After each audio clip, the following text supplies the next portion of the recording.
तो हेलो बच्चों, ये एक आज हम डायरेक्ट स्पीच और इनडायरेक्ट स्पीच यानी कि डायरेक्ट स्पीच क्या होता है इंग्लिश में और इनडायरेक्ट स्पीच क्या होता है पहले ये समझेंगे इस वीडियो में, फिर अदर वीडियो हम डालते रहेंगे।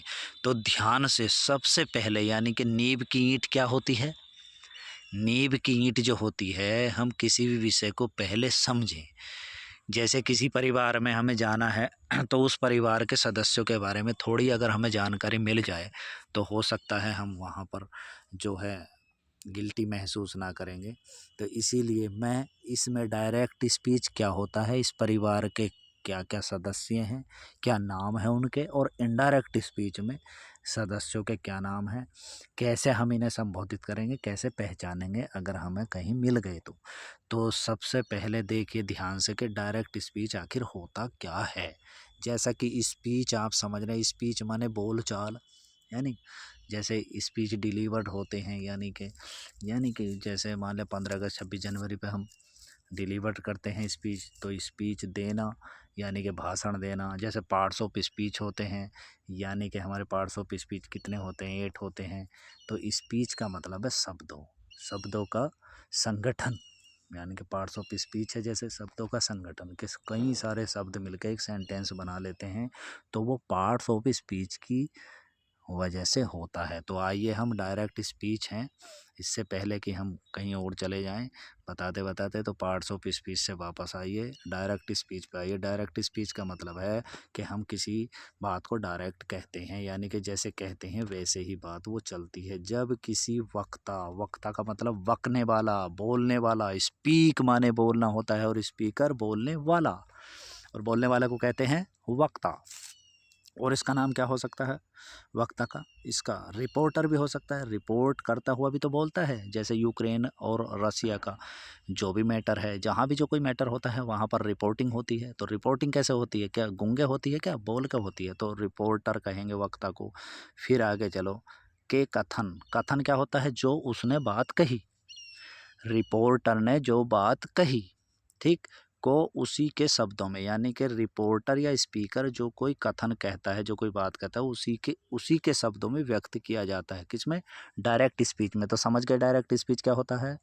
अरे डायरेक्ट स्पीच क्या होता है कि किसी की कही हुई बात को, किसी स्पीकर या रिपोर्टर के कहे हुए तथ्य को या स्टेटमेंट को, कथन को उसी के शब्दों में ज्यों का त्यों रखना।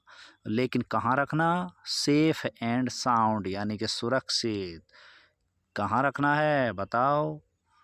चौकीदारों के बीच में, यानी कि डबल कोमास के बीच में। तो डायरेक्ट स्पीच जो परिवार है उसके बारे में हमने आपको क्या बताया कि डायरेक्ट स्पीच में क्या मिल सकता है आपको? एक स्पीकर मिलेगा या रिपोर्टर मिलेगा, यानी कि जिसे सब्जेक्ट भी कहेंगे इस, और एक मिलेगी जो रिपोर्टर, जिस भाषा में यानी कि जिसका सहारा ले रहा है, जिस वर्ब का, रिपोर्टिंग वर्ब, रिपोर्टर और रिपोर्टिंग वर्ब। और इस पूरे परिवार का नाम क्या है साहब? Reporting speech.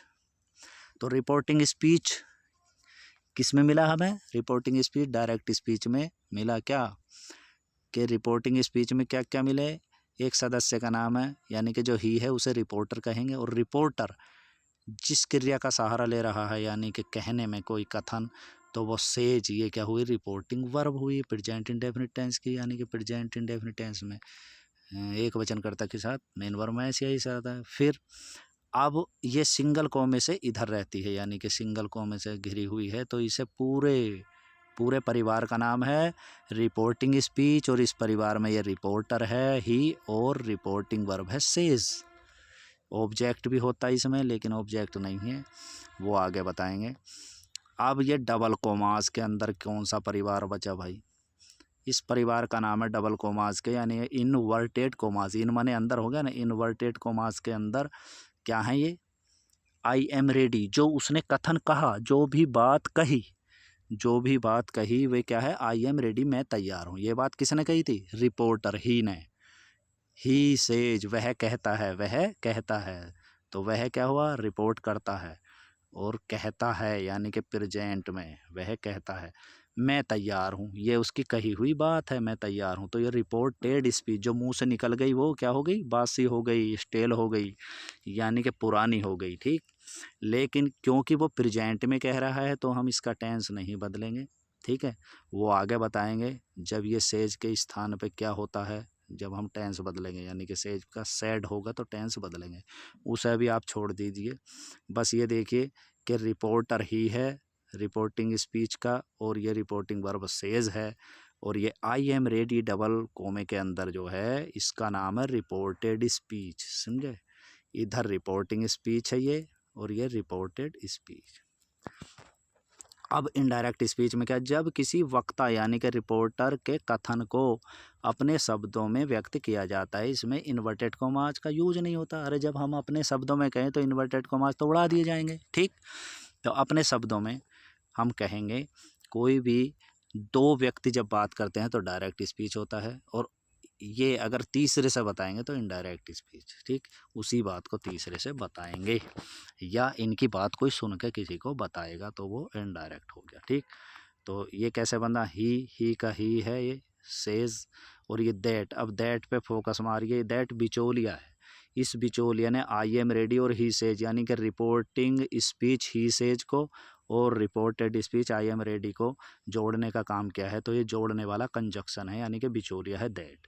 ये बिचौलिया बदलते रहेंगे आगे, जैसे भी जो भी नियम आएगा वो बता देंगे, लेकिन फ़िलहाल इस जो बिल्कुल साधारण पॉजिटिव अफर्मेटिव सेंटेंस है उनके लिए क्या है, ये कंजक्शन दैट है।